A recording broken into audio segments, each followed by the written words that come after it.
Critical angle and total internal reflection.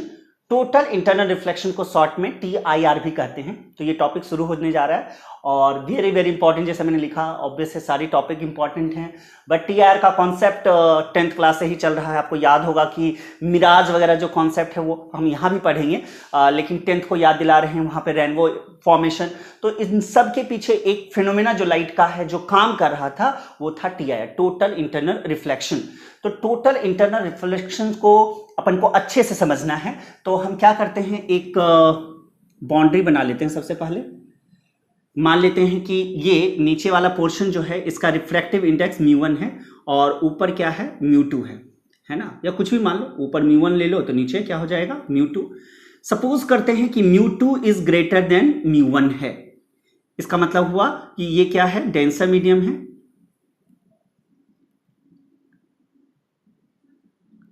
और ऊपर क्या है, रेयरर मीडियम है। एक चीज जो हमें ध्यान रखनी है, अगर हम TIR चाहते हैं तो लाइट को हमेशा डेंसर मीडियम से रेयरर मीडियम ले जाना। मतलब रे ऑफ लाइट जो इंसिडेंस होगा वह डेंसर मीडियम से किधर की ओर जाएगा, रेयरर मीडियम की ओर जाएगा। तो मान लीजिए कि अब यहां पे एक नॉर्मल बना लेते हैं और लाइट को कुछ इस तरह से इंसिडेंस करवाते हैं। मान लेते हैं दिस इज द I1 और ये क्या है अपन का एंगल ऑफ रिफ्रैक्शन R1। हमें पता है कि when light goes denser medium to rarer medium तो लाइट क्या होता है, अवे फ्रॉम द नॉर्मल। अगर डेंसर से रेयरर जाएगा तो away from the normal, rare से डेंसर जाएगा तो टुवर्ड्स द नॉर्मल। ठीक है, ये इंफॉर्मेशन तो अपन के पास है। लेकिन अगर मान लो कि हम एंगल ऑफ इंसिडेंस को थोड़ा और बढ़ा लें, यानी कि पहले के कंपैरिजन में I2 ग्रेटर देन है I1, ओके, तो R जो रिफ्रैक्टेड एंगल होगा R2 होगा, यह भी बड़ा होगा, R2 also greater than R1। क्यों भला? स्नेल्स लॉ में हमें पता है कि sine I upon sine R का रेशियो कांस्टेंट होना चाहिए, है ना, from second laws of refraction. तो अगर I1 को बढ़ाएंगे तो R1 भी बढ़ेगा, मतलब अगर इंसिडेंस एंगल बढ़ेगा तो रिफ्रैक्टेड एंगल भी बढ़ेगा। ओके, अब मैं कहूं कि एक ऐसा एंगल लो, ये तो आपका नॉर्मल हो गया, एक ऐसा इंसिडेंस एंगल लो जिस एंगल पे रिफ्रैक्टेड एंगल 90 डिग्री हो जाए। Is it possible? बिल्कुल पॉसिबल है। जैसे जैसे हम एंगल ऑफ इंसिडेंस बढ़ा रहे हैं R भी बढ़ रहा है, I बढ़ा R बढ़ा। तो एक पर्टिकुलर एंगल ऑफ इंसिडेंस जिस पे लाइट जो है परपेंडिकुलर, यानी कि R रिफ्रैक्टेड एंगल क्या हो जाएगा, 90 डिग्री। हम इसको कह सकते हैं ग्रेज करते हुए, मतलब टच करते हुए बाउंड्री को निकल गया तो इसको हम क्या बोलेंगे, ग्रेजिंग इमरजेंस, ग्रेज करते हुए निकल गया। जिस एंगल पे ये इवेंट होगा, मतलब ग्रेजिंग इमरजेंस होगा, उसी एंगल को अपन कहते हैं क्रिटिकल एंगल।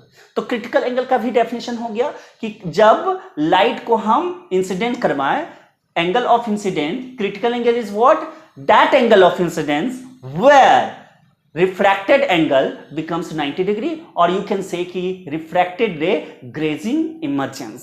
ओके, तो जिस एंगल पे, जिस इंसिडेंस एंगल पे लाइट जो है रिफ्रैक्टेड कितने एंगल से हो जाए, 90 डिग्री। और हमें पता है कि एंगल ऑफ रिफ्रैक्शन क्यों बढ़ रहा है, क्योंकि जब भी डेंसर मीडियम से रेयर मीडियम में जाएगा तो R जो होगा, रिफ्रैक्टेड रे जो होगा, रिफ्रैक्टेड एंगल जो होगा वो बढ़ेगा और एक पर्टिकुलर एंगल पे क्या हो जाएगा, 90 डिग्री। और क्यों बढ़ रहा है, because light passing from denser medium to rare. कोई पूछे एक कंडीशन बताओ, अभी लिखवा भी दूंगा, जहां पे TIR हो सकता है, टोटल इंटरनल रिफ्लेक्शन हो सकता है, तो आप क्या कहेंगे कि लाइट को आपको डेंसर टू रेयर पास करवाना है। ओके, अब मान लो हम फिर भी नहीं माने, मतलब एंगल ऑफ इंसिडेंस को और बढ़ा दिया, क्रिटिकल एंगल से भी ज्यादा कर दिया, एंगल ऑफ इंसिडेंस को क्रिटिकल एंगल से भी ज्यादा कर दिया। अब क्या होगा, धीरे धीरे जैसे जैसे एंगल ऑफ इंसिडेंस बढ़ रहा था, एंगल ऑफ रिफ्लेक्शन भी बढ़ रहा था। एक ऐसा एंगल जिसे हमने क्रिटिकल एंगल डिफाइन किया, एक ऐसा एंगल जिसको हमने क्रिटिकल एंगल डिफाइन किया, उस एंगल पे ये ग्रेजिंग इमरजेंस हो गया। अब सोचिए जैसे जैसे जैसे जैसे इंसिडेंस एंगल बढ़ा, R भी बढ़ा।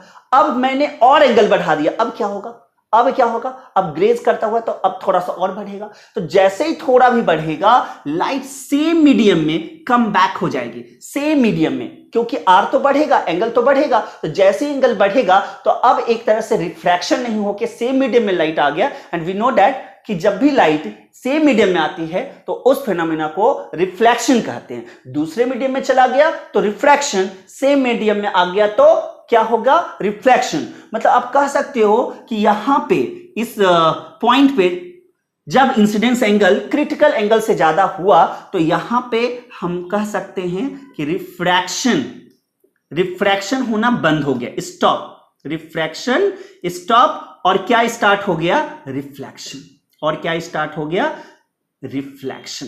तो कहेंगे कि ये this phenomena is called TIR, total internal reflection.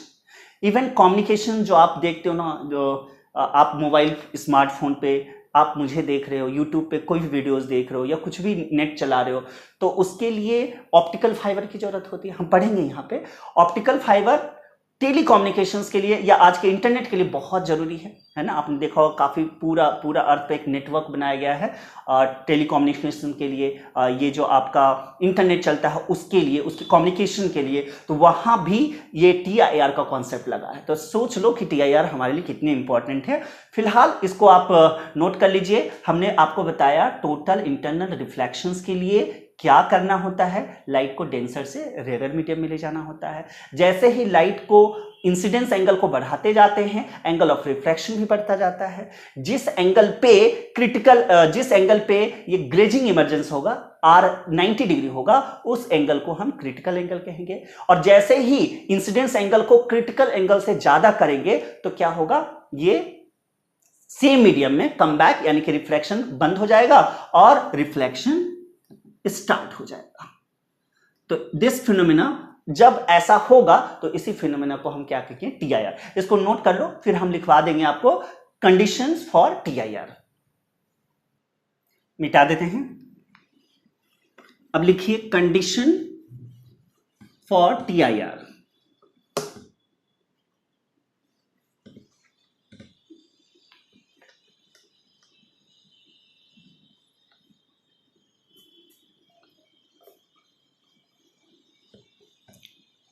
Condition for TIR।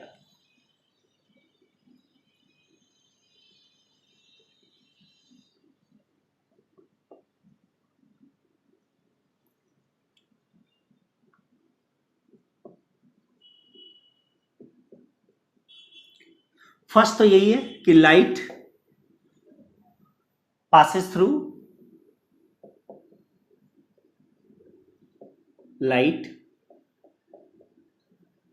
passes through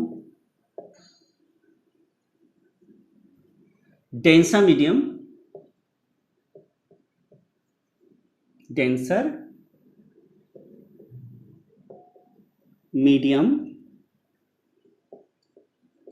into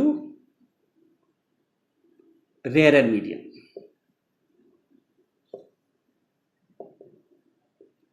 है ना, यानी कि अगर मान लो कि ये लाइट इस तरह से जा रही है, तो मान लो ये μ1 है और ये μ2 है, तो क्या होना चाहिए, या इसको μ1 मान लो, ये μ2, तो μ2 ग्रेटर देन μ1 होना चाहिए। Light passes through denser medium into rare medium. दूसरा जो है, अगर ये I इंसिडेंस एंगल जो है, सेकेंड कंडीशन, इंसिडेंस एंगल जो है it should be greater then,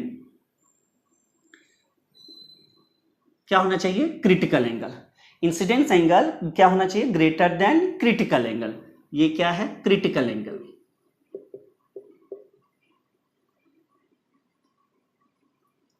यहां पे कुछ चीजें ध्यान रखना, जैसे अगर I equal to critical angle है तो हम क्या कहेंगे, यहां पे क्या होगा, ग्रेजिंग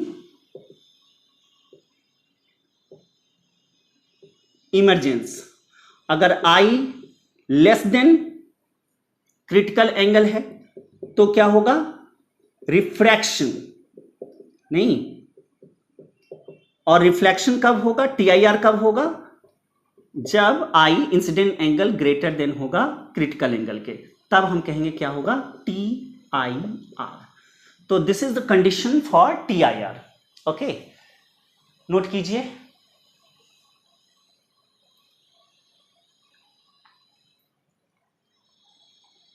अब कैसे कैलकुलेट करेंगे, कैलकुलेशन, इसको मिटा देते हैं।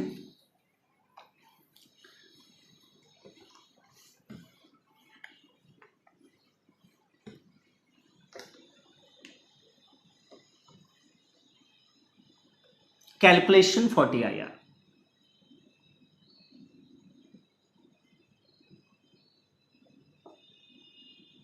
तो कैलकुलेशंस के लिए सिंपल है, रे डायग्राम पहले ड्रॉ कर लो।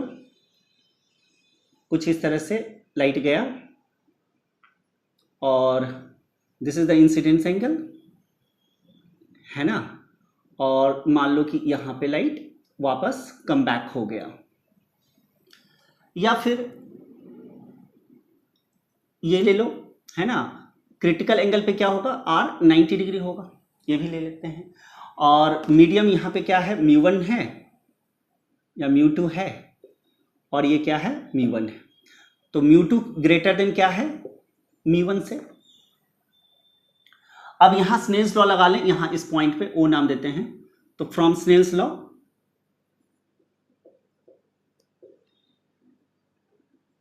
क्या होगा, साइन आईसी, क्योंकि क्रिटिकल एंगल हमें निकाल लेना अपन को, क्योंकि क्रिटिकल एंगल पता चल जाएगा तो उससे पॉइंट भी एंगल ज्यादा होगा तो टी आई आर होगा। तो हमें कैलकुलेशन टी आई आर के लिए हमें क्रिटिकल एंगल निकालना जरूरी है। तो क्रिटिकल एंगल कैसे निकालेंगे, तो स्नेल्स लॉ क्या कहेगा, तो यहाँ पे μ2 refractive index into sine IC, है ना, जिधर का एंगल उधर के आर आई रिफ्रैक्टिव इंडेक्स से मल्टीप्लाई कर देंगे, इज इक्वल टू क्या होगा, इस साइड पे आ जाओ तो μ1 into sine 90 degree.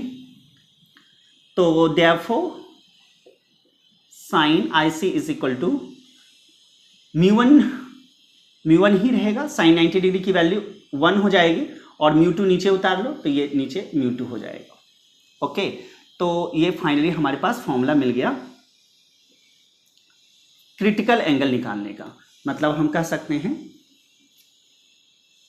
Therefore IC critical angle is equal to sine inverse μ1 upon μ2।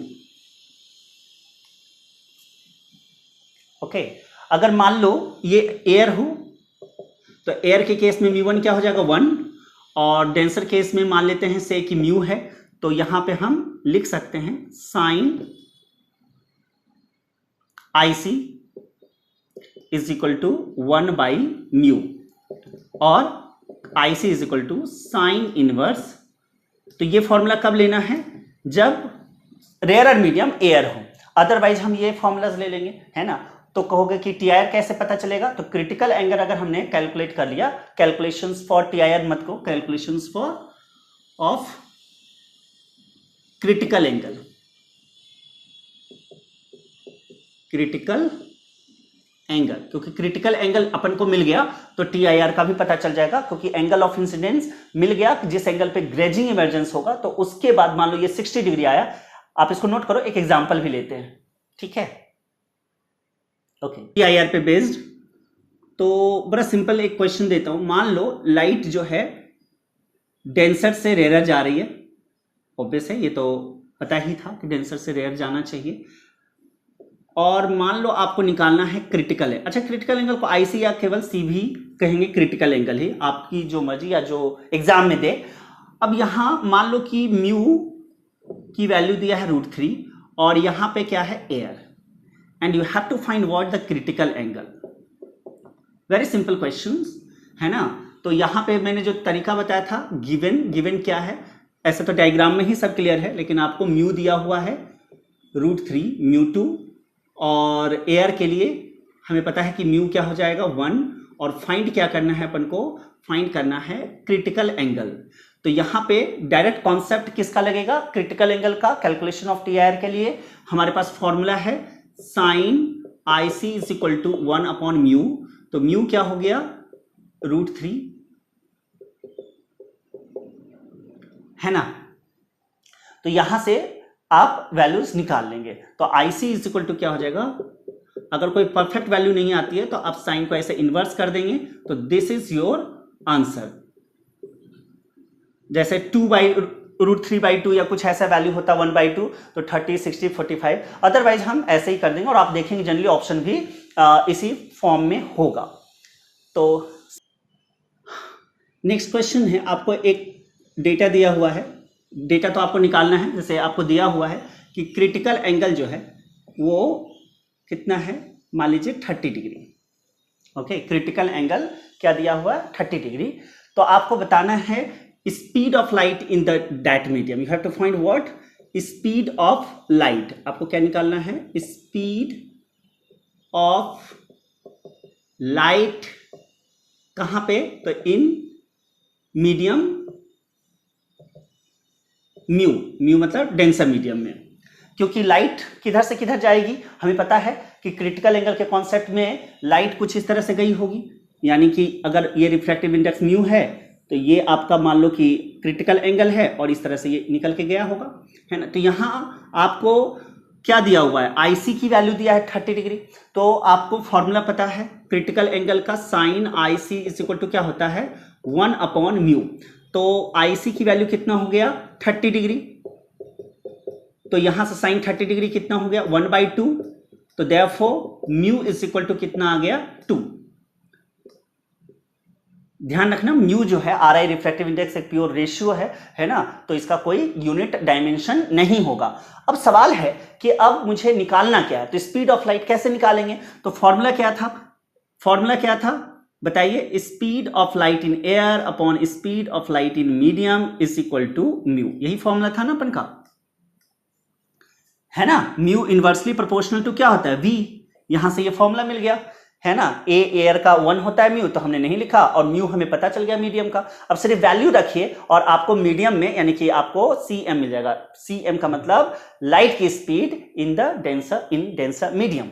तो लाइट की स्पीड एयर में कितनी होती है, हमें CM चाहिए, तो CM is equal to CA/μ।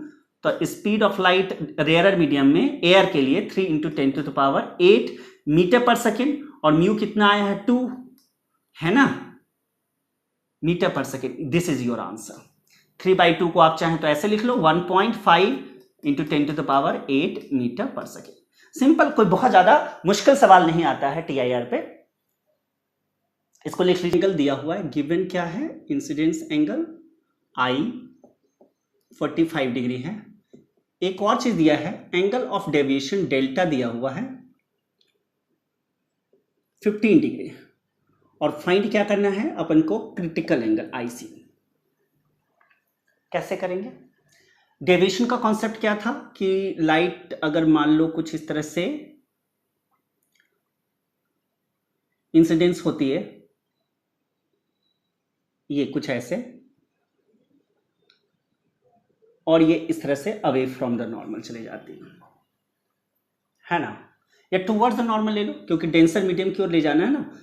ये μ2 हो गया, ये μ1 हो गया, एंड μ2 इज ग्रेटर देन μ1। और यहां पे μ1 मान लीजिए कि आपको एयर दिया हुआ है, मान लीजिए क्या दिया हुआ ही है, एयर है, तभी हम काम कर पाएंगे। अब देखो, लाइट यहां इंसिडेंट हुआ कितने एंगल से, 45 डिग्री से, और ये नॉर्मल की ओर क्या हुआ, टूवर्ड द नॉर्मल, ये क्या हुआ, बेंट हो गया, जैसा कि क्वेश्चंस दे रहा है। कितने से बेंट हुआ नहीं पता है, लेकिन ये डेविएशन का मतलब क्या हुआ, अगर ये मीडियम सेपरेटर नहीं होता तो लाइट इस तरह से निकल जाती। तो अगर ये टर्न ले लिया तो कितने से डेविएट हुआ, इतने एंगल से ये डेविएट हुआ, है ना। तो ये डेल्टा कैसे निकालेंगे, तो ये 45 है तो ये भी 45 होगा, और इसको हम माइनस कर देंगे। तो डेल्टा कितना दिया हुआ है, 15 डिग्री। डेल्टा कितना दिया हुआ, 15 डिग्री। तो ये जो एंगल है R, ये एंगल जो R है वो कितना हो जाएगा, तो 45, क्योंकि डेल्टा इज इक्वल टू क्या फॉर्मूला होता है, डेल्टा इज इक्वल टू क्या फॉर्मूला होता है, I-R। याद आया, डेल्टा इज इक्वल टू क्या होता है, I-R। तो I हो गया 45 डिग्री, और R तो अपन को निकालना है, और डेल्टा कितना दिया हुआ है, 15 डिग्री। तो therefore R is equal to क्या हो जाएगा, 45 - नहीं, इधर आएगा तो माइनस इधर प्लस हो जाएगा, तो 45 माइनस 15 कितना हो जाएगा 30 डिग्री। तो आर अपन को आ गया 30 डिग्री। अब निकालना क्या है, क्रिटिकल एंगल। ठीक है, तो क्रिटिकल एंगल निकाल लो, लेकिन उससे पहले हमें म्यू चाहिए होगा, स्नेल्स लॉ। तो यूजिंग स्नेल्स लॉ क्या हो जाएगा, μ1 यानी कि 1 into sine 45 is equal to, यहां पे आ जाओ तो यहां पे μ2 म्यू मान लेते हैं और इंटू साइन आर, आर कितना निकाले थे 30 डिग्री, तो यहां से अपन म्यू आ जाएगा तो 1/√2, म्यू कितना हो गया, म्यू तो निकालना ही भाई, साइन 30 डिग्री कितना हो गया 1/2। तो देयरफॉर म्यू की वैल्यू 2 ऊपर चला जाएगा तो √2 से √2 कैंसिल हो जाएगा, तो म्यू की वैल्यू कितना आ गया √2। अब तो सिंपल है, क्योंकि हमारे को फॉर्मूला पता है क्रिटिकल एंगल का, sine IC is equal to, air के लिए क्या होगा 1/μ, और अगर दोनों डिफरेंट है तो फॉर्मूला क्या लेंगे, तब फॉर्मूला लेंगे μ1/μ2 करके, है ना। ओके, तो यहां पे म्यू की वैल्यू रख दो 1/√2, म्यू की वैल्यू क्या हो जाएगा √2, तो यहां 1/√2 और 1/√2 किसके बराबर होता है, तो साइन 45 डिग्री। तो therefore critical angle is equal to 45 degree. This is your answer. कभी कभी आपको डेटा ना देके केवल आपको क्या दिया जाएगा, फिगर, और आपको निकालना होगा कुछ। तो ये आपको दे दिया गया फिगर में एक इक्विलेटरल ट्रायंगल, और लाइट कुछ इस तरह से, मान लो कि कुछ इस तरह से इंसिडेंट हुआ, और फर्स्ट सरफेस पे ये 90 डिग्री यानी कि नॉर्मली इंसिडेंट हुआ। ठीक है, इक्विलेटरल ट्रायंगल है, और दिया गया कि यहां पे जहां पे ये सेकेंड सरफेस से जब टकराया तो यहां से लाइट टर्न हो गया और इस तरह से ऐसे बाहर निकल गया। इसको क्या बोलते हैं, ग्रेजिंग, बताए थे ग्रेजिंग। जब बाउंड्री से एकदम निकल जाता है उसको क्या बोलते हैं, ग्रेजिंग इमर्जेंस, ग्रेज करते हुए, टच करते हुए बाहर निकल गया। सो अगर मान लो इस प्रिज्म का रिफ्रैक्टिव इंडेक्स म्यू मानते हैं तो ये क्या होगा। So this is the question. और इस फिगर में ये ट्रायंगल कैसा है, इक्विलेटरल, इक्विलेटरल। एक बार ट्राई कीजिए आप, देखो तो खुद से होगा। सिंपल है, कुछ ज्यादा इसमें दिमाग नहीं लगाना। इक्विलेटरल का मतलब यहां क्या हो गया कि ये एंगल ऑफ प्रिज्म कितना हो गया 60 डिग्री, सारे एंगल 60 डिग्री के बराबर होंगे, है ना। इक्विलेटरल का मतलब यही होता है इक्वल साइड, और साइड इक्वल होगा तो सारे एंगल 60 डिग्री होगा। तो यहां पे इसको एंगल को क्या बोलेंगे, 60 डिग्री एंगल ऑफ रिफ्लेक्शन कहेंगे, या सॉरी एंगल ऑफ प्रिज्म कहेंगे। तो अब सोचो अगर ये 90 डिग्री है और ये 60 डिग्री है, तो आपको ये एक ट्रायंगल नजर आ होगा, तो दिस एंगल ये कितना होगा, sum of 3 angle of triangle is equal to 180 degree. तो 90 है और ये 60 है, तो ये कितना होना चाहिए 30, नहीं तभी ना 30 प्लस 60 90 180 हो जाएगा। और अगर ये इंसिडेंट रे है और ये नॉर्मल है ना, तो इस तरह से इसका मतलब है कि ये रिफ्रैक्टेड रे, तो रिफ्रैक्टेड रे ऐसे निकल गया ना, तो ये एंगल कितना होगा पहले ये बताओ। ये तो नॉर्मल है 90 डिग्री है, तो अगर ये 30 है तो ये कंफर्म है कि ये कितना होना चाहिए 60। क्यों भला, क्योंकि ये 90 है, ये नॉर्मल है, 90 है फिगर में दिया हुआ था, ये नॉर्मल है, तो ये 30 है तो ये 60 होगा। अब बताओ म्यू आ जाएगा। अब यहां पे क्या लगाओगे, यहां पे एयर है तो एयर का म्यू क्या हो गया 1, और आर यहां क्या हो गया 90 डिग्री, चूंकि ग्रेज करते हुए बाहर निकल गया।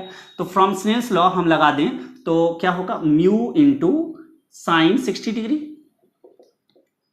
इज इक्वल टू, उस साइड चले तो म्यू क्या हो गया एयर 1, और साइन का मल्टीपल, साइन क्या हो गया 90 डिग्री। तो साइन 90 डिग्री तो हमें पता है 1 होता है, साइन 60 डिग्री की वैल्यू क्या होती है √3/2। तो यहां से आपको 1 × 1 1 हो गया, तो therefore mu is equal to क्या हो गया 2/√3।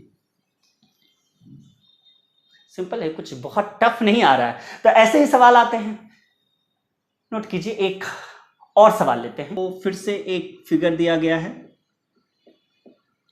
और ये दिया गया कि इंसिडेंट एंगल जो है ट्वाइस ऑफ क्रिटिकल एंगल है। तो आपको फाइंड करना है आर रिफ्रैक्टेड एंगल। कुछ ऐसा कहानी बनाया गया है कि 2 मीडियम है, ये μ1 है, रिफ्रैक्टिव इंडेक्स 1 है, ये μ2 है, रिफ्रैक्टिव इंडेक्स 2 है। लाइट कुछ इस तरह से इंसिडेंस हुआ लाइट कुछ इस तरह से इंसिडेंस हुआ, कितना एंगल दिया हुआ है I, और जब ये बाहर निकलेगा तो डेंसर है टुवर्ड्स द नॉर्मल, ये क्या हो गया R। तो आपको यही R निकालना है, ठीक है। सिंपल क्वेश्चन है, करो, 1 मिनट करो, फिर मैं बताता हूं। ठीक है, चलो मैं बताता हूं क्या होगा। सबसे पहले तो क्रिटिकल एंगल का कॉन्सेप्ट लगा लो, sine I C is equal to 1/μ, है ना, क्योंकि μ1 1 है तो हम डायरेक्ट 1/μ ले सकते हैं, जहां म्यू ये क्या हो गया डेंसर मीडियम का, यानी कि μ2 हो गया। तो μ2 कितना आया था, आप ऐसे ही ले लो μ1/μ2, तो μ1 हो गया 1, μ2 हो गया 2, तो 1/2 कितना हो गया 30 डिग्री। इसका मतलब है कि IC इज इक्वल टू कितना हो गया 30 डिग्री, क्योंकि 1/2 किसके इक्वल होता है साइन 30 डिग्री के। अब क्वेश्चन में कहा गया कि इंसिडेंस एंगल जो है अकॉर्डिंग टू द क्वेश्चन वो ट्वाइस ऑफ क्रिटिकल एंगल है। तो क्रिटिकल एंगल अपन के पास मिल गया 30 डिग्री, तो कितना हो जाएगा 2 × 30 60 डिग्री, है कि नहीं। तो 60 डिग्री हो गया इंसिडेंस एंगल। अब तो सिंपल है, from Snell's law, using Snell's law क्या होगा, यहां पे μ1 1 है इंटू साइन आई कितना निकाले हैं 60 डिग्री, आई कितना आया है 60, और μ2 कितना है 2 इंटू साइन आर अपन को निकालना है। अब यहां पे वैल्यूज रखेंगे, फाइनली आंसर आ जाएगा। साइन 60 की वैल्यू √3/2, वैल्यू याद रखना है, इंटू साइन आर, अच्छी बात है। तो साइन आर की वैल्यू कितना आ गया √3/4। तो therefore R is equal to, कोई परफेक्ट वैल्यू नहीं है तो इन्वर्स कर देंगे, साइन इनवर्स √3/4। नोट कर लीजिए।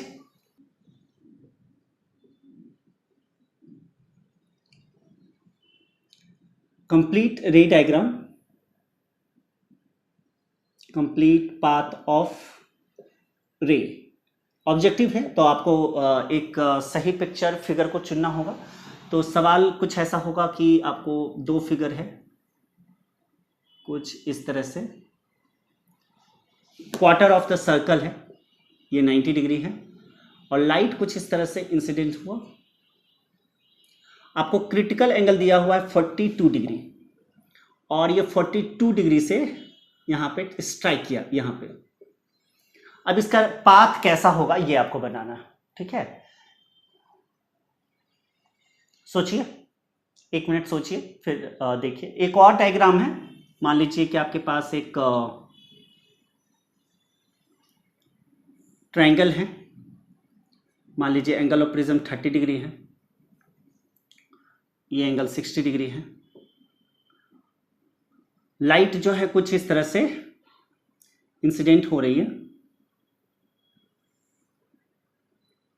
नॉर्मली, इसका भी रे बनाइए, मतलब पाथ ऑफ द रे को कंप्लीट कीजिए। 1 मिनट लीजिए, फिर मैं बताता हूं। हाँ, यहां पे चलो ये भी मान लो 60 है, 30 है, 90 है, तो ये 90 हो गया, मान लो 90 हो गया। ऐसे तो बिल्कुल 90 इस तरह से होना चाहिए था, पर यहां पे कोई बात नहीं, रे डायग्राम हमें ड्रॉ करना है। तो क्या होगा, ये 42 है, तो ये 48, तो ये हो गया ना इंसिडेंस एंगल। तो यहां पे TIR, यहां पे आपका ग्रेजिंग इमर्जेंस नहीं होगा, गलती से ये मत समझना 42 डिग्री यहां नहीं, रे ऑफ लाइट नॉर्मल के साथ जो एंगल बनाता है इंसिडेंस एंगल देखना होता है। तो अभी यहां पे क्या होगा, लाइट जो है कुछ इस तरह से यहां पे इधर की ओर आएगी, मान लो क्यों आएगी। अगर मान लो ये 42 डिग्री होता तो ग्रेजिंग इमर्जेंस होता, लेकिन यहां पे क्रिटिकल इंसिडेंस एंगल जो है ग्रेटर देन क्रिटिकल एंगल है, तो ये यहां पे TIR आएगा, और यहां इस पॉइंट पे जब आएगा तब सोचो कैसा जाएगा इस पॉइंट पे, थिंक योरसेल्फ। ये तो समझ में आ गया, क्रिटिकल एंगल से ज्यादा है हमारा इंसिडेंस एंगल तो TIR हुआ। किस पॉइंट पे, इस पॉइंट पे, नाम दे देते हैं कुछ O, और इस पॉइंट O' पे क्या होगा आगे सोचो। तो अगर ये 48 है तो ये क्या हो गया 42 डिग्री, है ना। इसका मतलब ये क्या हो गया 48 डिग्री, नहीं, क्योंकि 48 + 42 कितना होता है 90 होता है, ये नॉर्मल है ना। अच्छा, ये 90 है, 48 है, तो ये कितना हो गया 42 डिग्री, है ना। ये क्या हो गया 42 डिग्री, सही कर रहा है ना? हाँ बिल्कुल सही है। और ये आपका क्या हो गया? नॉर्मल।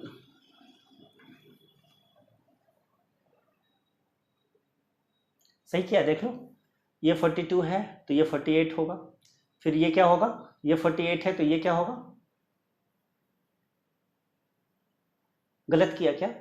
सॉरी सॉरी, ये 48 है, ये कैसे पता चलेगा? सॉरी सॉरी सॉरी, ये 48 है तो भाई साहब ये भी तो 48 होगा। क्यों? क्योंकि incident angle equal to reflected angle. तो कभी कभी गलती हो जाती है, नहीं करना है। और तब ये अगर 48 है तो ये कितना होगा? 42 डिग्री, है ना? तो ये 48 हो जाएगा और ये क्या हो जाएगा? ये हो जाएगा 42। मतलब इंसिडेंस एंगल क्या हो गया? 42 डिग्री। और अगर इंसिडेंट एंगल अगर आई 42 डिग्री है जो कि क्रिटिकल एंगल है, तो यहां से लाइट कुछ इस तरह से ये ऐसे बाहर निकलेगा। क्यों? ग्रेजिंग इमर्जेंस होगा, ग्रेजिंग इमर्जेंस होगा। तो ऐसे भी क्वेश्चंस आते हैं जिसमें आपको रे डायग्राम ड्रॉ करना है। ओके, यहां पे क्या होगा? अगर ये 90 है, ये 30 है ना, तो ये तो 90 हो गया, तो ये एंगल कितना हो गया? 60 डिग्री। और क्रिटिकल एंगल यही है 42 डिग्री। तो इसका मतलब है कि यहां इंसिडेंस एंगल जो है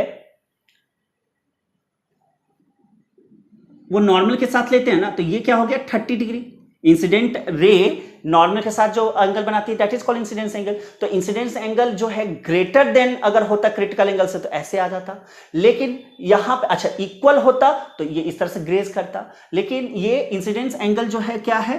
लेस देन क्रिटिकल एंगल है, तो क्या होगा? सिंपल रिफ्रैक्शन होगा। सिंपल क्या होगा? रिफ्रैक्शन होगा। और अगर हम R निकालना चाहें तो निकाल सकते हैं। अगर म्यू अपन को पता हो, मान लीजिए ग्लास है तो ग्लास का म्यू जी कितना होता है? 1.53/2। और एयर का कितना होता है? म्यू 1 होता है।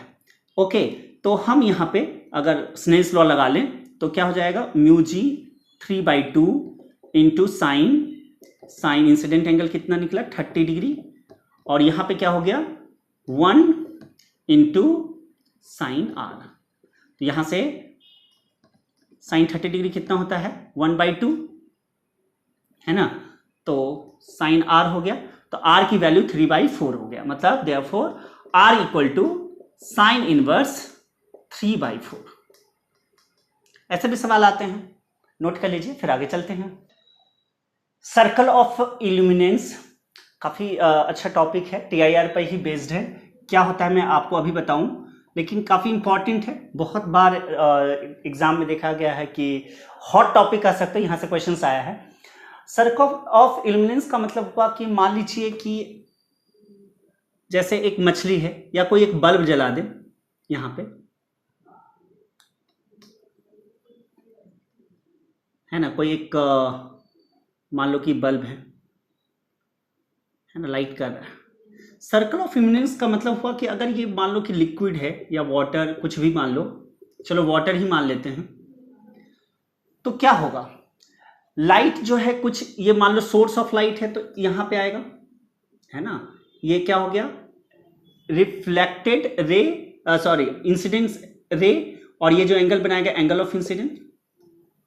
सर्कल ऑफ इल्यूमिनेंस का मतलब हुआ कि यहां पे जो बाउंड्री बनेगा उसका एक रेंज होगा, मतलब उसका एक मैक्सिमम रेडियस होगा, उससे ज्यादा नहीं हो सकता। सोचो क्या, अगर हम कहें कि ये इंसिडेंस एंगल अगर क्रिटिकल एंगल के बराबर हो तो उसके बाद क्या होगा? यहां पे ग्रेजिंग इमर्जेंस होगा। लेकिन जैसे ही एंगल ऑफ इंसिडेंस बढ़ेगा तो लाइट कंप्लीटली सेम मीडियम में वाटर में अंदर आ जाएगी, यानी कि कुछ इस तरह से नीचे की ओर रिफ्लेक्शन होगा। तो हम कह सकते हैं कि यहां जहां क्रिटिकल एंगल होगा ये एक बाउंड्री होगी, इससे ज्यादा लाइट जो है आगे नहीं जा सकती है।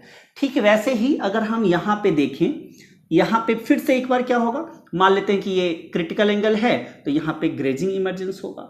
तो ये जो बाउंड्री बना, मान लो ये पॉइंट ए है, ये बी है, तो ये एक बाउंड्री है, इससे आगे और इससे पीछे लाइट नहीं जा सकती है। मतलब यहां पे आप देखो तो सोर्स ऑफ लाइट है तो चारों तरफ लाइट भेजेगा, तो एक तरह से यहां पे एक सर्कल बनेगा। इसी को हम क्या बोलते हैं? Circle of illuminance. और इसका रेडियस जो है, कभी कभी आपको आर पूछ देगा, रेडियस ऑफ द सर्कल या एरिया पूछ देगा। तो एरिया पूछेगा तो रेडियस अगर आपको पता है तो एरिया भी निकाल लेंगे पाई आर स्क्वायर से। तो ये आपको सर्कल ऑफ इल्यूमिनेंस में रेडियस और एरिया पूछा जाएगा। और यहां पे मान लीजिए कि ये जो हाइट है वो आपको दे दिया जाएगा कि h हाइट है। कितनी हाइट है? सरफेस ऑफ द लिक्विड से सोर्स ऑफ लाइट तक का जो डिस्टेंस है यहां से लेके यहां तक का h है।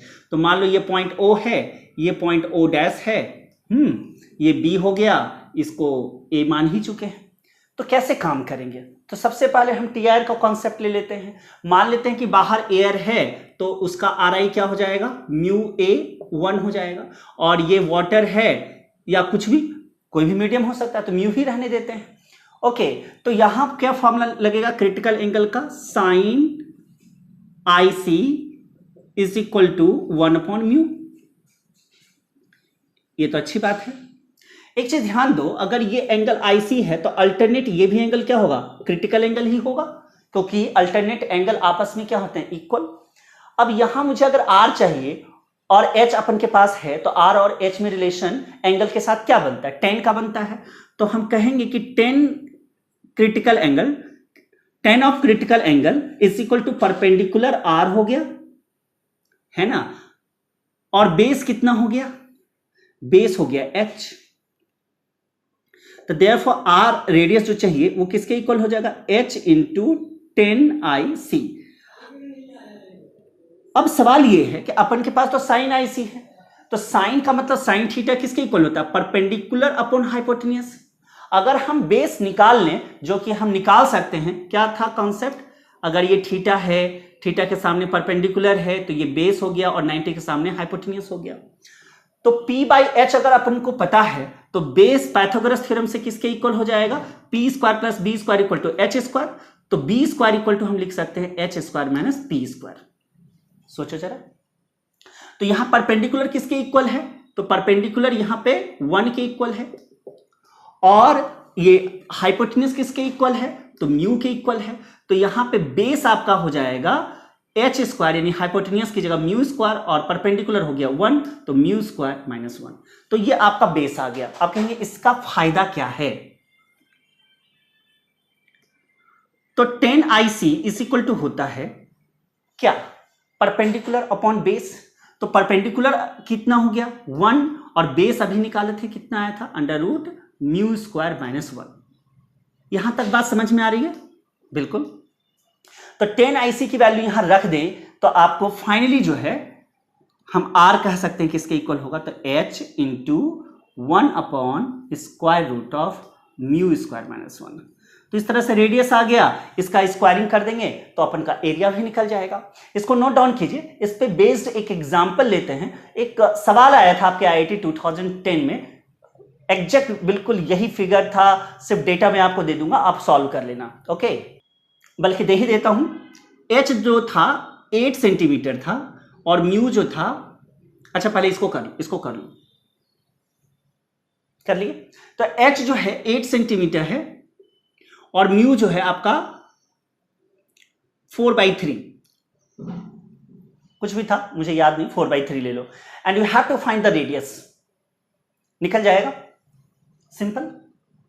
सिंपल है, निकालिए। चलो करते हैं, थोड़ा कैलकुलेशन इजी करने के लिए 5/3 था, 5/3 ले लेते हैं। तो इसको मिटा दें। अब ये फॉर्मूला याद रखना और इसको अप्लाई करके अपन क्वेश्चंस जो है सॉल्व करेंगे।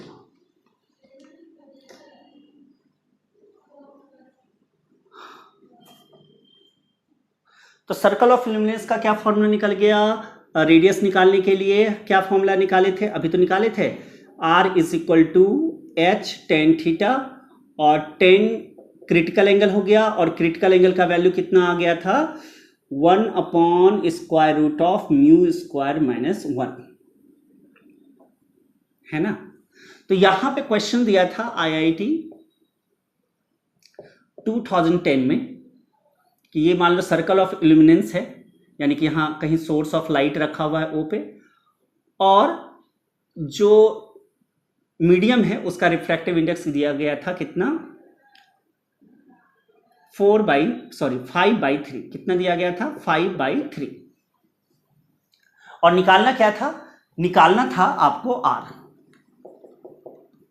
हो जाएगा, एक बार करो। यानी कि यहां पे डेटा में गिवन डेटा क्या है, आपको दिया हुआ है म्यू 5/3 और निकालना क्या है अपन को, फाइंड क्या करना है अपन को, r रेडियस। ये तो कंफर्म है कि ये आपका क्या हो गया IC, ये क्या हो गया IC। क्रिटिकल एंगल नहीं दिया है, कोई बात नहीं, म्यू तो है ना अपन के पास, तो formula sine IC is equal to 1/μ, चूंकि ये एयर है, अगर एयर नहीं होगा तो μ1/μ2 वो करके ले लेंगे। तो यहां से क्या हो जाएगा 1/5/3, तो 3 ऊपर चला जाएगा 3/5। तो साइन IC कितना आ गया 3/5, साइन IC की वैल्यू कितनी आ गई 3/5। अब यहां लगा लो फॉर्मूला, मुझे तो लगता है यहीं से काम बन जाएगा, है ना, कभी कभी आसान होता है चीजें। तो h कितना दिया था, h दिया था 8 सेंटीमीटर, तो 8 हो गया। और tan थीटा, तो tan IC क्या होगा परपेंडिकुलर बाय बेस, तो ये क्या हो गया P/h, तो b निकाल लेंगे, तो b क्या हो जाएगा 5 square minus 3 square, hypotenuse square minus perpendicular square, तो 5 5 25, 3 3 9, 25 माइनस 9 16, 16 का कितना आ जाएगा 4, तो बेस कितना आ गया 4। आप म्यू का यहां भी वैल्यूज रख के निकाल सकते हो, देखना वही आंसर आएगा, है ना। तो एक दूसरा तरीका दिमाग में आ गया, जो चल गया सोच सही है। तो tan IC परपेंडिकुलर हो गया, परपेंडिकुलर कितना हो गया, यहां देख लो, परपेंडिकुलर हो गया 3 और बेस कितना हो गया 4, तो 4 2 8, तो r कितना आ गया 6 सेंटीमीटर। यहां भी रख के देखो 5/3, 5 5 25, 3 3 9, 9 यहां गया, 25 माइनस 9 कितना हो गया 16, है ना, सॉल्व कर लो। 9 का ऊपर आ गया 3 और 16 का नीचे आ गया 4, 3/4, 3/4 और ये 8 है, 4 2 8, 3 2 6, देख लो। जैसी मर्जी कैलकुलेशन, आपके पास कॉन्सेप्ट है तो आप कैसे भी करके आंसर ले आओगे इजिली, आप जिस तरीके से ले आओ। नोट कीजिए, कर लेते हैं कुछ एप्लीकेशन TIR की, टोटल इंटरनल रिफ्लेक्शन की। इसमें पहला तो है स्पार्किंग ऑफ डायमंड और फिर मिराज की भी बात कर लेंगे। अब यहां डायमंड का क्या होता है, वेरी हाई RI, मतलब रिफ्लेक्टिव इंडेक्स बहुत ज्यादा होता है 2.4, मतलब 2.4 इतना ज्यादा है कि आप ऐसा समझ लो कि यहां पे मल्टीपल टाइम्स TIR ही होता है, मतलब लाइट बाहर ही नहीं निकल पाती है, क्योंकि आपको पता है कि म्यू ज्यादा होगा तो उसका क्रिटिकल एंगल कम होगा, है ना। चूंकि फॉर्मूला क्या है क्रिटिकल एंगल का, साइन IC अभी तो निकाला था 1/μ, तो यहां से आप देखो तो IC क्रिटिकल एंगल की वैल्यू डायमंड के लिए कितना आ जाता है, अगर आप 2.4 रख दो म्यू की जगह तो 24 डिग्री। अच्छा 24 डिग्री बहुत ही कम एंगल है। अब क्या होगा कि मोस्ट ऑफ द टाइम वो इंसिडेंट एंगल क्रिटिकल एंगल से ज्यादा होगा, है ना। अब जब इंसिडेंट एंगल, चूंकि एंगल जो क्रिटिकल है बहुत कम है, तो इंसिडेंट एंगल हमेशा जैसे देख लो 30 डिग्री 60 डिग्री कुछ इस तरह से होगा, तो मोस्ट ऑफ द टाइम क्या होगा TIR होगा। जैसे मान लीजिए ये एक डायमंड है, अब यहां से लाइट इस तरह सेंटर किया, अब यहां बाहर रिफ्लेक्ट होना था, लेकिन चूंकि इंसिडेंट एंगल जो है वह क्या है greater than, incident angle is greater than critical angle, तो ये लाइट ऐसे मुड़ जाएगा, बाहर नहीं निकल पाएगा। फिर यहां जब यहां लाइट पहुंचेगा तो फिर से चूंकि एंगल ऑफ इंसिडेंट जो है क्रिटिकल एंगल से ज्यादा है, तो फिर ये बाहर न निकल के फिर इधर टर्न ले लेगा। वैसे ही यहां पे भी इस तरह से टर्न लेते हुए जब एज एक पर्टिकुलर एज पे आएगा जहां पे उसको लगेगा कि incident angle greater than critical angle है, तब जाके ये क्या होगा बाहर निकलेगा, और यहां पे ये जो लाइट इमर्ज होगा फ्रॉम एज वो क्या होगा appear to be the sign. तो मल्टीपल टाइम रिफ्लेक्शन होने की वजह से डायमंड जो है काफी स्पार्क करता है, इसलिए डायमंड को जो है डायमंड जब निकलता है तो वो बहुत ज्यादा कॉस्टली नहीं होता है। एक्चुअली डायमंड को जब तक पॉलिश किया जाता है, उसको कटिंग की जाती है ना, गुजरात के सूरत वगैरह आपने फेमस है, तो ये कॉन्सेप्ट जो आप देख रहे हो स्पार्किंग ऑफ द डायमंड का जो है उसकी वजह जो है वो क्या है TIR। तो इसको नोट कर लीजिए, थोड़ी बहुत सारी चीजें, हर चीज को आपको जानकारी होनी चाहिए, क्योंकि हो सकता है बोर्ड, अगर बोर्ड की नहीं तैयारी करो तो जेई में भी सवाल आ सकता है ना, जेई मेन वगैरह। दूसरा एप्लीकेशन है मिराज का। मिराज को आप धोखा या इल्यूजन कह सकते हो। जैसे आपने देखा होगा कि आप इवन ड्राइविंग करते वक्त भी आप देखते हो कि आगे जो है ना रोड काफ़ी समर यानी हॉट डे में आपको लगता है कि आगे ना वाटर है पानी जैसा, तो दैट धोखा इल्यूजन कह सकते हो, वैसे वाटर होता नहीं है। तो ये जो इवेंट है ना, ये जो फिनोमेना है ना, इसी को हम क्या बोलते हैं, मिराज बोलते हैं। तो ऑप्टिकली आप कह सकते हो कि इल्यूजन है जो कि ऑब्जर्व किया जाता है डिजर्ट में मेनली, और या फिर कहीं भी हॉट सरफेसेस, जैसे मैंने कहा कि रोड वगैरह पे भी आप ये ऑब्जर्व करते हो। तो होता क्या है, हॉट डे या समर में जो लेयर्स होता है ना एयर का close to the ground are heated up and gets rarer. मतलब हमें पता है कि जैसे जैसे आप टेम्परेचर बढ़ाओगे तो मान के चलते हैं एयर की डेंसिटी जो है वो क्या होती है, वो कम होती जाती है, फैलती है ना। ऐसा समझ लो कि आपके पास मान लो कि एक पेड़ है ना डिजर्ट में, और आपको ऐसा लगेगा कि यहाँ पे उसका शैडो बन रहा है, तो शैडो बन रहा है तो ऐसा इल्यूजन होगा कि ये वाटर होगा, बट एक्चुअल में होता नहीं है। तो इस इल्यूजन को ही हम क्या बोलते हैं, धोखा, यानी कि मिराज। ओके, अब होता क्यों है, मैंने कहा कि जैसे जैसे जैसे गर्मियों में नीचे की ओर जाओगे वो रेयरर होता जाएगा। क्यों? क्योंकि अंदर नीचे का सरफेस ज्यादा गर्म होता है, उससे ऊपर थोड़ा ठंडा, उससे ऊपर और ठंडा, है ना। गर्मियों में हम लोग कहाँ जाते हैं, ऊपर हिल स्टेशन वगैरह, क्योंकि वहां टेम्परेचर कम होता है। तो जैसे जैसे आप ग्राउंड के नजदीक आओगे, यानी कि नीचे की ओर, वो मीडियम क्या होता जाएगा, हॉटर होता जाएगा। और हॉटर का मतलब रेयरर, हॉटर का मतलब रेयरर। तो इस तरह से मान लो कि ये पेड़ है, यहां से लाइट गया, अब यहां एक लेयर बन जाता है। लेयर क्या चीज का बन जाता है, टेम्परेचर धीरे धीरे धीरे नीचे की ओर बढ़ता जाता है। तो हम कहें कि मीडियम भी इस लेयर से इस लेयर का मीडियम ऑप्टिकल जो कह सकते हैं RI रिफ्रैक्टिव इंडेक्स, वो कम होगा, फिर इसका और कम होगा, इसका और कम होगा। तो इस तरह से ऐसा हो जाता है कि एक पर्टिकुलर एंगल, जिसको आप क्या बोलते हो, क्रिटिकल एंगल, उस पर तो वो ग्रेजिंग इमर्जेंस होगा। लेकिन जैसे ही इंसिडेंस एंगल क्रिटिकल एंगल से ज्यादा होगा तो लाइट इस तरह से पेड़ से निकल के इस तरह से आ रही है। लाइट कैसे निकल रही है, इस तरह से आ रही है, आ रही है, आ रही है। और जैसे ही एक particular angle, incidence angle greater than होगा क्रिटिकल एंगल के, तो लाइट जो है वो क्या हो गई, सेम मीडियम में कम बैक, यानी वापस आ जाएगा। और यहां जो आपकी आईज है, आपको लगेगा कि यहां अब इसका वर्चुअल इमेज यहां पे पीछे को मिला दो तो यहां आपको दिखेगा। मतलब ये रियल अगर पेड़ है, ट्री है, तो आपका इस इमेज यहां दिखेगा। और इसका आप अनुमान लगाएंगे कि ऐसा तो तभी हो सकता है जब यहां पे वाटर हो, जबकि ऐसा पानी वानी तो होता नहीं, तो आपको लगेगा कि ये it is just like water है ना। तो दैट कॉन्सेप्ट, इसी कॉन्सेप्ट फिनोमेना को हम क्या बोलते हैं, मिराज या धोखा। तो छोटी छोटी चीजें हैं डेफिनेशन, वैसे ही एग्जाम, कॉम्पिटिटिव एग्जाम के लिए तो उतना जरूरी नहीं है, बट हमारे को सारी चीजें, जानकारी, इंफॉर्मेशन होना चाहिए, जिससे कि कभी भी इस तरह से कोई कंसेप्चुअल थ्योरेटिकल सवाल आ भी जाए जेईई मेन या नीट में, तो हम कर सकते हैं। तो इसको लिख लीजिए, फिर आगे चलते हैं। ऑप्टिकल फाइबर से, और जैसा मैंने बताया कि optical fibre is very very important for communication system. और जो आप 4G 5G है ना नेटवर्क यूज कर रहे हो, इंटरनेट यूज कर रहे हो, तो कहीं ना कहीं उस कम्युनिकेशंस के लिए जो आपको मीडियम चाहिए होता है ना, इंफॉर्मेशन को एक जगह से दूसरी जगह भेजने के लिए, उसमें ऑप्टिकल फाइबर्स का सबसे ज़्यादा अभी तक कह सकते हो काफ़ी इंपॉर्टेंट रोल है। एंड ऑप्टिकल फाइबर क्या है, एक थिन हॉलो वायर की तरह है, जो कि ग्लास या क्वार्ट्ज मतलब आर्टिफिशियली कह सकते हो, प्लास्टिक की तरह होता है ना, जो कंप्लीटली ट्रांसपेरेंट होता है, ऑलमोस्ट ग्लास की तरह होता है। ग्लास जैसे टूट जाता है, लेकिन आप देखते हो कि जैसे कुछ शीशे की तरह दिखता है, बट वो ग्लास होता नहीं, जैसे वॉच वगैरह में है ना, तो ये क्वार्ट्ज का इस्तेमाल होता है। तो that is called surrounded by a glass coated with the slightly lower refractive index. मतलब सिंपली समझो तो TIR का कॉन्सेप्ट है। जैसे मान लो एक हमने क्या ले लिया, हॉलो वायर ले लिया। अब ये जो आप इस तरह का साइडेड पार्ट है, ये क्लैडिंग को दिखा रहा है, और इसका रिफ्रैक्टिव इंडेक्स RI, और अंदर जो कोर है उसका जो RI है वो कम होना चाहिए, मतलब कोर का कम होना चाहिए और क्लैडिंग का ज्यादा होना चाहिए। क्यों? क्योंकि लाइट जब इंसिडेंट होगा तो एक तरह से लाइट किधर से किधर जाएगी, डेंसर से रेयर जाएगी, है ना। तो अगर आप देखें तो, अगर मैंने उल्टा बोल दिया तो सही कर लेना, कोर का RI क्या होना चाहिए, ज्यादा डेंसर, और क्लैडिंग का RI क्या होना चाहिए, कम। क्योंकि हमें पता है TIR के लिए लाइट को किधर से किधर पास करवाना होगा, डेंसर से रेयर, तो डेंसर से रेयर जरवाना है ना। तो यहाँ पे आप देखो लाइट कंप्लीटली कम बैक हो रहा है, कंप्लीटली कम बैक हो रहा है। तो हम कहेंगे कि यहाँ जो ये क्लैडिंग है, इसका RI जो है, कोर का जो है वो ज्यादा होगा, 1.52 लगभग, और जो आपका क्लैडिंग है उसका RI कितना होगा, ये क्या हो गया, क्लैडिंग का RI क्या होगा, वो 1.48 होगा, मतलब एक तरह से रेयरर हो गया।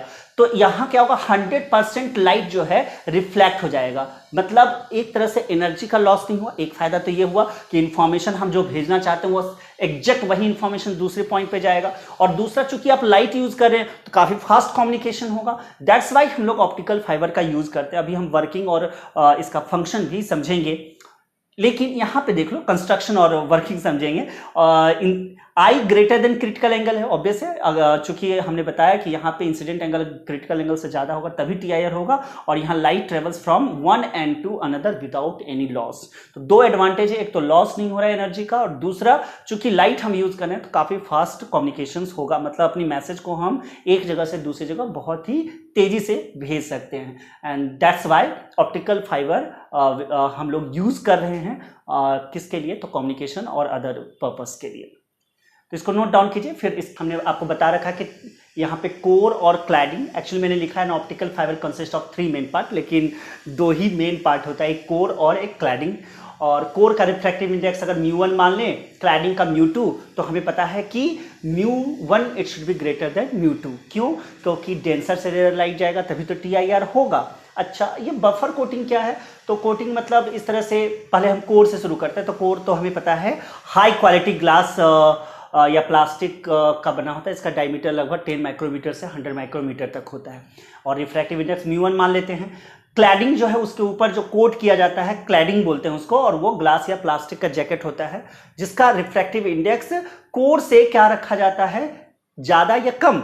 तो यहाँ पे क्लैडिंग का रिफ्रैक्टिव इंडेक्स ज्यादा रखा जाता है। क्यों? क्योंकि टीआईआर के लिए लाइट को कहां से कहां ले जाना होगा, denser to rare. That's why μ2 should be greater than μ1, मतलब क्लैडिंग का रिफ्रैक्टिव इंडेक्स जो है वह कोर से क्या होना चाहिए, ज्यादा होना चाहिए। और बफर कोटिंग का मतलब है कि वो सेफ्टी पर्पज से यूज किया जाता है। स्ट्रेंथ जैसे आपने देखा होगा कि नीचे जो केबल्स वगैरह बिछे होते हैं, है ना, तो वायर होता है, उसके ऊपर एक कोटिंग होता है, और उसके ऊपर भी एक कोटिंग होता है ना, 3 कोटिंग होती है ना, नॉर्मल जो आप इलेक्ट्रिसिटी वगैरह भी देखते होंगे।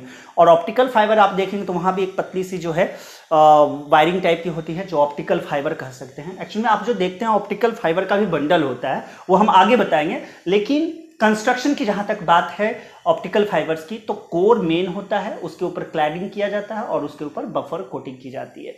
तो इसको आप नोट कर लीजिए। और इसका चलिए तो वर्किंग भी समझ ही लेते हैं। वर्किंग में आप देख रहे हो कि लाइट जैसे ही हम इंसिडेंट करते हैं, one end of the fibre of A small angle it goes inside suffers total internal reflection, मतलब मल्टीपल रिफ्लेक्शन होता है और केवल टीआईआर होता है। और इसकी वजह क्या है कि इंसिडेंस एंगल जो होता है वो हमेशा क्रिटिकल एंगल से ज्यादा होता है। और ये अंदर जो ग्लास कोर है उसका रिफ्रैक्टिव इंडेक्स 1.52 मतलब हाई रखते हैं, और क्लैडिंग जो है ऊपर उसका रिफ्रैक्टिव इंडेक्स क्या होता है, थोड़ा लो रखते हैं, है ना, जिससे कि यहाँ पे टीआईआर हो। क्योंकि हमें पता है टीआईआर के लिए जो लाइट पास होना चाहिए वो डेंसर टू रेयर होना चाहिए, तो लाइट बाहर नहीं निकलेगी। और इस तरह से एक पॉइंट से दूसरे पॉइंट तक, यानी कि एक एंड से हम लाइट एंटर करवाएंगे और दूसरे एंड से बाहर निकाल लेंगे। तो इस तरह से हम इजिली जो है विदाउट एनी लॉस अपने मैसेज को, इंफॉर्मेशन को, एनर्जी को ट्रांसपोर्ट कर सकते हैं। तो इसको नोट कर लीजिए। फिर एक और चीज रह गया है। अब ये लाइट पाइप क्या होता है? लाइट पाइप कुछ नहीं, ऑप्टिकल फाइबर ही है, लेकिन एक बंडल है। जैसे ऑप्टिकल फाइबर का अगर हम एक बंडल बना लें तो उसी को हम क्या बोलेंगे, लाइट पाइप। एक्चुअली में होता क्या है कि जो लाइट पाइप है, यानी कि सॉरी ऑप्टिकल जो फाइबर्स है वह काफ़ी थिन होता है, मतलब आप समझ लो कि हेयर लाइक, बिल्कुल पतला सा। तो मान लो कि अगर मैसेज को, मान लो लेटर ए को हमको एक जगह से दूसरी जगह भेजना है, तो एक सिंगल वायर जो है, सिंगल ऑप्टिकल जो फाइबर है, चूंकि मैंने कहा वो काफ़ी थिन होता है वायर लाइट, तो हम उसका क्या करेंगे, एक ग्रुप यानी कि एक तरह से एक बंडल बना लेंगे, और ये बंडल, सारे बंडल्स मिलके एक मैसेज को एक जगह से दूसरी जगह लेके जाएंगे। तो आप यूं कह लो light pipe is bundle of optical fibres and this is called obvious है कि लाइट पाइप कहेंगे। और यहाँ पे हम जो इमेज देख रहे हैं एक जगह से दूसरी जगह आ रहा है, वो क्या आ रहा है, collect each part of image bundle of optical fibre is used. Okay, तो इसको लिख लो। और इसका एप्लीकेशन, 2 एप्लीकेशन हम बता देते हैं, बाकी तो एप्लीकेशन ऑफ ऑप्टिकल फाइबर की कहें तो 2 मेन एप्लीकेशन मैंने यहाँ बता रखा है। वैसे तो बहुत सारे मल्टीपर्पज हैं। मेडिकल, एक तो मेडिकल पर्पस से यूज होता है ऑप्टिकल इंस्ट्रूमेंट्स के लिए, जैसे इंडोस्कोपी में आपको पता होगा कि लाइट पाइप मतलब बंडल ऑफ ऑप्टिकल फाइबर्स को ही लाइट पाइप कहते हैं, जो कि हेल्प करता है स्टोमिक, पेट के अंदर अगर कोई प्रॉब्लम है तो उसको देखने में, या फिर आपने देखा हो कि जो मदर होती हैं तो उनको अपने चाइल्ड को देखना है कि उसकी पोजिशन कैसी है ना, प्रॉब्लम है या नहीं है, तो हम इंडोस्कोपी की मदद लेते हैं। दूसरा, transmitting and receiving electric signal in telecommunication, जैसा मैंने बताया कि टेलीकम्युनिकेशन में भी यूज होता है due to 0% loss of energy, TIR की वजह से ऐसा होता है। और यहाँ क्या होता है कि जो सोर्स है उसको एक डिवाइस होती है जिसको आप, वैसे आपको आगे पढ़ना भी है टेलीकम्युनिकेशन और सेमीकंडक्टर डिवाइसेस वगैरह भी पढ़ना है, तो एक डिवाइस होता है ट्रांसड्यूसर करके होता है, वो क्या करता है इलेक्ट्रिक सिग्नल को ऑप्टिकल सिग्नल में कन्वर्ट करता है। उसके बाद ये ऑप्टिकल सिग्नल कहाँ जाता है, ऑप्टिकल फाइबर्स में जाता है, ऑप्टिकल फाइबर के थ्रू मैसेज एक जगह से जहाँ पहुँचाना है वहाँ जाता है, और फिर वो क्या, ऑप्टिकल फाइबर क्या करता है, ऑप्टिकल सिग्नल को यहाँ फिर से भेजता है ट्रांसड्यूसर्स में, जो कि इलेक्ट्रिक सिग्नल में फिर से कन्वर्ट कर देता है और रिसीवर उसको रिसीव कर लेता है।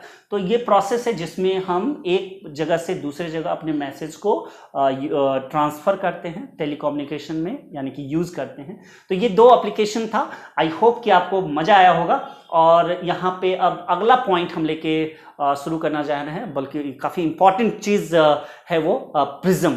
जैसा मैंने बताया था, प्रिज्म मतलब क्या होता है कि 2 रिफ्रैक्टिंग सरफेस अगर इंक्लाइन हो, है ना, और लाइट एक सरफेस से निकल के दूसरे सरफेस में चले जाए, तो प्रिज्म की बात करते हैं अभी थोड़ी देर में। पहले आप इसको नोट कर लीजिए, फिर इसको रब करते हैं और फिर शुरू करेंगे प्रिज्म।